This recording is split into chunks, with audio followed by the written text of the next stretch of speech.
একবার শ্রীকৃষ্ণ একটি গাছের নিচে বসে বাঁশি বাজাচ্ছিলেন।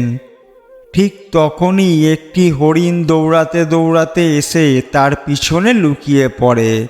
হরিণটি ভয়ে কাঁপছিল। শ্রীকৃষ্ণ তখন তার মাথায় হাত ভোলাতে ভোলাতে জিজ্ঞেস করেন, তোমার কি হয়েছে? তুমি লুকাচ্ছ কেন? আর এইভাবে ভয়েই বা কেন কাঁপছ? তখন একটা শিকারী সেখানে উপস্থিত হয় এবং সে শ্রীকৃষ্ণকে বলে, এটি আমার শিকার, এর উপর শুধু আমার অধিকার আছে, তাই একে আমার হাতে তুলে দিন। শ্রীকৃষ্ণ বলেন, প্রতিটা প্রাণীর উপর শুধুমাত্র তার নিজের অধিকার থাকে, অন্য কারোর কখনোই অধিকার থাকে না। এই কথা শুনে শিকারী বলে, এটি আমার শিকার, একে আমি রান্না করে খাবো। তখন শ্রীকৃষ্ণ বলেন, তুমি কি জানো না জীব হত্যা করা পাপ? আর তুমি একে হত্যা করে কি পাপী হতে চাও? তুমি কি জানো মাংস খাওয়া পাপ নাকি পুণ্য? এই কথা শুনে শিকারী বলল, আমি আপনার মতো জ্ঞানী নই, আমি জানি না মাংস খেলে পাপ হয় নাকি পুণ্য। আমি শুধু এইটুকু জানি যে শিকার করাই আমার কাজ, আর আমি যদি শিকার না করি তাহলে আমি না খেয়ে মরে যাব। আর তাছাড়া এই প্রাণীটিকে আমি হত্যা করে একে এর জীবনচক্র থেকেই তো মুক্ত করছি। যতদূর আমি শুনেছি, শাস্ত্রেও মাংসাহারে কোনো নিষেধাজ্ঞা নেই, এমনকি রাজা মহারাজারাও শিকার করে থাকেন। তাহলে এই পশু শিকার করা বা মাংস খাওয়া শুধুমাত্র কি আমাদের মতো গরিব মানুষদের ক্ষেত্রেই পাপ? হে শ্রীকৃষ্ণ, আপনি বলুন, মাংস খাওয়া পাপ নাকি পুণ্য? শ্রীকৃষ্ণ বুঝতে পারলেন নিয়মিত মাংস খাওয়ার ফলে তার বুদ্ধি ভ্রষ্ট হয়েছে। তখন তিনি শিকারীকে বললেন, এসো আমি তোমাকে একটা গল্প শোনাই, সেটা শোনার পরে তুমি বিচার করো মাংস খাওয়া পাপ নাকি পুণ্য। তখন শিকারীটি ভাবল, ভালোই হবে, একটা গল্প শুনলে আমার সময়ও কাটবে এবং গল্পটা শোনার পরে এই হরিণের মাংস আমি খেতে পারবো। শ্রীকৃষ্ণ তখন গল্প বলতে শুরু করলেন। একবার মগধে আকাল দেখা দিল, যার ফলে শস্য উৎপাদন বন্ধ হয়ে গেল। তখন রাজা খুবই চিন্তায় পড়ে গেলেন এবং ভাবলেন, শীঘ্রই এর কোনো সুরাহা না করা গেলে যে সমস্ত খাদ্যশস্য সঞ্চিত আছে তাও একসময় শেষ হয়ে যাবে, তখন আরও বড় সমস্যা দেখা দেবে। এই সমস্যার সমাধানের জন্য রাজা তার রাজসভায় সমস্ত মন্ত্রী, সামন্ত ও পরামর্শদাতাদের ডেকে পাঠালেন। তিনি তাদেরকে জিজ্ঞাসা করলেন, সবথেকে সস্তা খাদ্যদ্রব্য কী? সকলেই তখন ভাবল, চাল, ডাল, আলু, এই সমস্ত উৎপাদনের জন্য অনেক পরিশ্রমের দরকার হয় এবং অনেক সময়ও লাগে।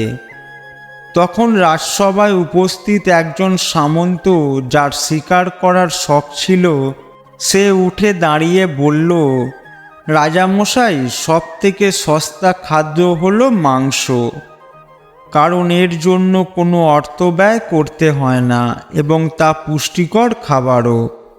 সকলে তখন তাকে সমর্থন করল।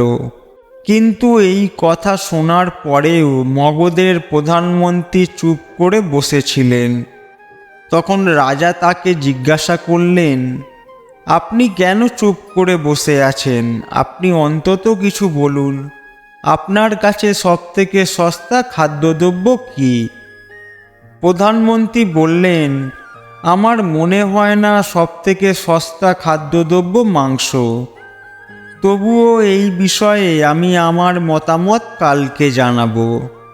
এরপর সেই রাতে ওই প্রধানমন্ত্রী যে সামন্ত মাংস সবথেকে সস্তা খাদ্যদ্রব্য বলেছিল তার বাড়িতে গেল।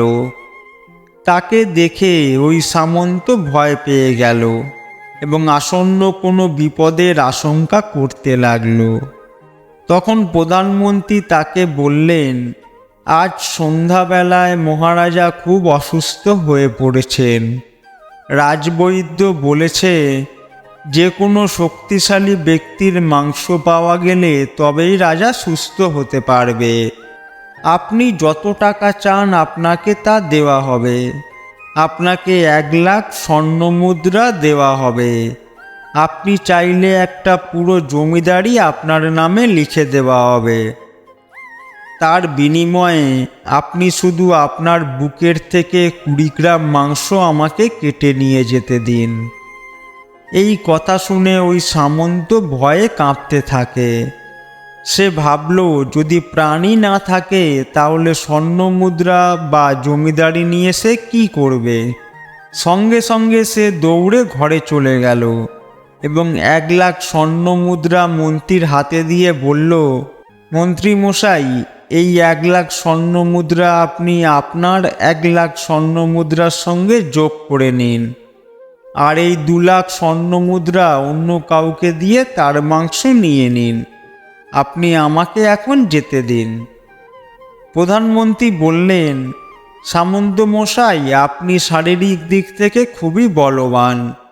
তাছাড়া আপনার উচ্চতা, চেহারা রাজার সঙ্গে অনেকটা মিলে যায়।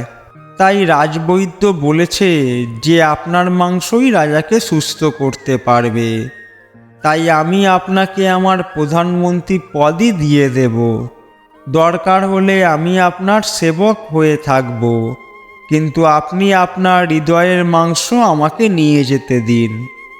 তখন ওই সামন্ত তাড়াতাড়ি নিজের পোশাক ও জুতো পরে মন্ত্রীকে বলল, আমার যদি প্রাণী না থাকে তাহলে আমি প্রধানমন্ত্রী পদ কেন, রাজার পদ দিয়েই বা কী করব। আপনি বরং আমাকে যেতে দিন। এই বলে সে 1 লাফ দিয়ে ঘোড়ায় উঠে গেল। কিন্তু প্রধানমন্ত্রী ঘোড়ার দড়ি টেনে ধরে বলল, আপনার কোথাও পালানোর দরকার নেই, আপনি বরং নিজের ঘরে চলে যান। আমি অন্য কোথাও গিয়ে দেখি যে মাংস পাওয়া যায় কিনা। এই বলে প্রধানমন্ত্রী সেখান থেকে চলে গেল। এরপর প্রধানমন্ত্রী অন্যান্য সামন্তদের বাড়ি গেল এবং সকলের কাছেই মাংস চাইল, কিন্তু কেউই তা দিতে রাজি হলো না। তার বিনিময়ে তারা সকলেই 1,00,000 থেকে 5,00,000 পর্যন্ত স্বর্ণমুদ্রা প্রধানমন্ত্রীকে প্রদান করল। এইভাবে প্রধানমন্ত্রী প্রায় 1 কোটি মুদ্রা পর্যন্ত পেয়ে গেলেন। এরপর তিনি নিজের মহলে ফিরে গেলেন। পরের দিন সকাল সকাল তিনি রাজসভায় চলে গেলেন। সেখানে অন্যান্য সামন্তরা উপস্থিত ছিলেন। তারা সবাই উদ্গ্রীব ছিলেন রাজার শরীর কেমন আছে তা জানার জন্য, কিন্তু কেউই কাউকে গতরাতের কথা কিছু বলে উঠতে পারছিল না। এর কিছুক্ষণ পরে রাজা আসেন এবং নিজের রাজসিংহাসনে বসে পড়লেন। সমস্ত মন্ত্রী ও সামন্তরা দেখল যে রাজা তো একদমই সুস্থ আছেন, তার তো কিছুই হয়নি। তখন সকলে ভাবল যে প্রধানমন্ত্রী নিশ্চয়ই তাদের মিথ্যে কথা বলেছে, কিন্তু তারা কেউই সেই কথাটা মুখে বলে উঠতে পারছিল না। ঠিক সেই সময় প্রধানমন্ত্রী রাজার সামনে 1 কোটি স্বর্ণমুদ্রা রেখে দিল। তখন রাজা বলল, এই স্বর্ণমুদ্রা কিসের জন্য এবং এত স্বর্ণমুদ্রা আপনি কোথা থেকে পেলেন? এর উত্তরে প্রধানমন্ত্রী বললেন, 20 গ্রাম মাংসের জন্য আমি চারিদিকে ঘুরে বেড়ালাম, কিন্তু সেই 20 গ্রাম মাংস আমি কোথাও পেলাম না। সেই মাংসের বদলে সমস্ত সামন্তরা এই স্বর্ণমুদ্রা আমাকে দিয়েছে। এবার আপনি বলুন, মাংস দামি না সস্তা? রাজা সব কিছু বুঝতে পারলেন। তিনি তার রাজ্যের শ্রমিকদের আরও কঠোর পরিশ্রম করে পুষ্টিকর খাদ্য উৎপাদন করতে বললেন এবং নিজের শস্য ভাণ্ডার থেকে তাদেরকে শস্য প্রদান করলেন। ওই 1 কোটি স্বর্ণমুদ্রা থেকে কিছু অর্থ তিনি শস্য উৎপাদনের জন্য ও সেচ ব্যবস্থার উন্নতিকল্পে ব্যয় করলেন। বাকি অর্থ প্রজাদের কল্যাণের জন্য তিনি প্রদান করলেন। কিছুকালের মধ্যেই খুব ভালো শস্য উৎপাদিত হলো, প্রজারা পুষ্টিকর খাদ্য পেল। এর কিছুদিনের মধ্যেই আবহাওয়ার পরিবর্তন ঘটল এবং আকাল দূর হলো। ফলে প্রজাদের অবস্থার উন্নতি ঘটল। এই গল্প শোনার পর শিকারী বুঝতে পারল যে শিকার করা মোটেও ভালো নয়। কারোর জীবন নেওয়ার মধ্যে কোনো মহত্ব নেই, বরং জীবন প্রদান করাই হলো মহত্বের। প্রতিটা প্রাণীর কাছেই তার জীবন অধিক প্রিয়। এরপর শিকারী নিজের ভুল বুঝতে পেরে শ্রীকৃষ্ণকে প্রণাম করে সেখান থেকে চলে গেল এবং সে শপথ নিল যে তার বাকি জীবনে সে কখনোই কোনো প্রাণীকে আঘাত করবে না। তো বন্ধুরা, আজকের ভিডিও এখানেই শেষ করছি। ভিডিওটি যদি ভালো লেগে থাকে তাহলে অবশ্যই একটি লাইক করবেন, আর আমার চ্যানেলে নতুন হয়ে থাকলে চ্যানেলটি সাবস্ক্রাইব করে দেবেন। আবার দেখা হবে পরের ভিডিওতে। ততক্ষণ ভালো থাকবেন। জয় শ্রীকৃষ্ণ।